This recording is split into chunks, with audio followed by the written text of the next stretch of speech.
በአማራ ክልል መንግስትና በአማራ ፋኖ ህዝባዊ ድርጅት አፋሕድ መካከል ዘላቂ የሰላም ስምምነት ተፈረመ። ስምምነቱን የአማራ ክልል ርዕሰ መስተዳድር አረጋ ከበደና በአማራ ፋኖ ህዝባዊ ድርጅት አፋሕድ ካፒቴን ማስረሻ ሰጤ ፈርመዋል። ስምምነቱ መፈረሙን ተከትሎ የክልሉ ርዕሰ መስተዳድር አረጋ ከበደ በክልሉ ሰላምን የሚያመጣ ስምምነት መሆኑን ገልጸዋል። ከስምምነቱ የክልሉ ህዝብ መንግስት እንዲሁም ታጣቂዎች የሚያተርፉበት መሆኑን ገልጸዋል። ርዕሰ መስተዳድሩ ከውይይት ይልቅ ጠበንጃን መርጠው ላሉ መንግስት ማናቸውንም ችግሮች በውይይት ለመፍታት ዝግጁ በመሆኑ ወደ ሰላማዊ መንገድ እንዲመጡ ጥሪ አቅርበዋል። በክልሉ ያሉ ታጣቂዎች ወደ ሰላም እንዲመጡ ህዝቡ ሲጠይቅ መቆየቱን ያነሱት ርዕሰ መስተዳደሩ የዛሬው ስምምነት ትልቅ እፎይታ የሚሰጥ ነው ብለዋል። በክልሉ የሚገኙ መዋቅሮች መንግስት የሰላም አቅጣጫን እንደሚከተል አውቀው እንዲተገብሩ ጠይቀዋል። በአማራ ፋኖ ህዝባዊ ድርጅት አፋሕድ በኩል ስምምነቱን የፈረሙት ካፒቴን ማስረሻ ሰጤ የግጭቱ መቋጫው ውይይት መሆኑን ገልጸዋል። ሌሎች በጫካ በሚገኙ ወገኖች ይህንን ፈለግ እንዲከተሉና ችግሮቻቸውን በውይይት እንዲፈቱም ጥሪ አቅርበዋል። ከባንዳና ታሪካዊ ጠላቶች ጋር የሚደረግ ግንኙነት አጥፊ ነው ሲሉም ገልጸዋል።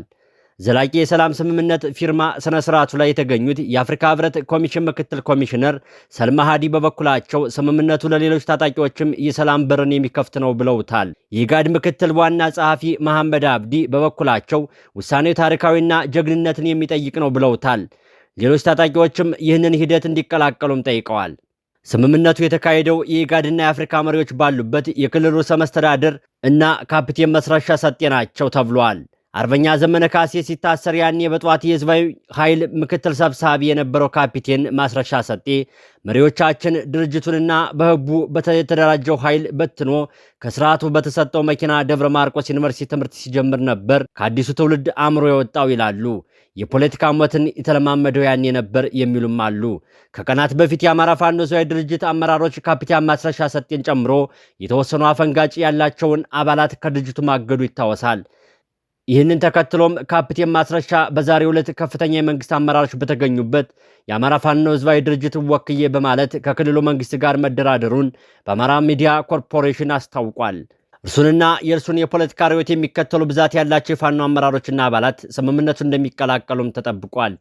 ጋዜጠኛና የዓለም አቀፍ ሰብአዊ መብት ተሟጋች እስክንድር ነጋ በዚህ ጉዳይ ላይ ተጠይቆ ማስረሻ ሰጤ የአማራ ፋኖ ህዝባዊ ድርጅትን የማይወክል ግለሰባዊ እጅ መስጠት እንጂ የድርጅቱን አቋም እንዳልሆነ የተከበረው ህዝባችን ሊያውቅ ይገባል ሲሉም አስረድተዋል። እንደነ ዘመነ ካሴና ምሬ ወዳጁም እንዲሁም ሌሎች የፋኖ ከፍተኛ አመራሮች ያሉት ነገር የለም። የእነዚህ አመራሮች ዝምታ ህዝቡን አስደንግጧል። ዘመነ ካሴ ለምን ዝም አለ የሚሉ አንደበቶች በየሶሻል ሚዲያው ጉርምርምታን ይፈጥራሉ። ስምምነቱን ይቀበል ወይስ የሚለው ጉዳይ በሁሉም በጉጉት የሚጠበቅ ቴንት ሆኗል። አመሻሹን የተለያዩ የሀገር ውስጥ ሚዲያዎች የአማራ ክልል መንግስትና የፋኖ ኃይሎች የሰላም ስምምነት ተፈራረሙ የሚል ዜና አሰራጭተዋል። ከዚህ በላይ ህዝባችንን ጦርነትና ውጊያ መቋቋም አይችልም፣ በጦርነት ተጀምሮ በጦርነት የሚፈታ ችግር የለም ያሉት የአማራ ፋኖ ህዝባዊ ድርጅት ተወካይ ካፒቴን ማስረሻ ሰጤ ናቸው። በአፍሪካ ህብረት በኢጋድና በፌዴራል መንግስት መልእክተኝነት ለመጀመሪያ ጊዜ የተደረገው የሰላም ስምምነቱ ለረጅም ጊዜ ድርድሩ ሲደረግ እንደነበር የአማራ ክልል ርዕሰ መስተዳድር ዶክተር አረጋ ከበደ ገልጸዋል። ስምምነቱ በጊዜው ቢሆን ኑሮ አሁን ላለው የክልሉ ኢኮኖሚ መዳከም፣ ማህበራዊ ቀውስና የህይወት መቀጠፍ መታደግ ይቻል ነበር ያሉት ርዕሰ መስተዳድሩ አሁንም ጊዜው አልረፈደም፣ ትክክለኛ ጊዜ ላይ ነን ብለዋል።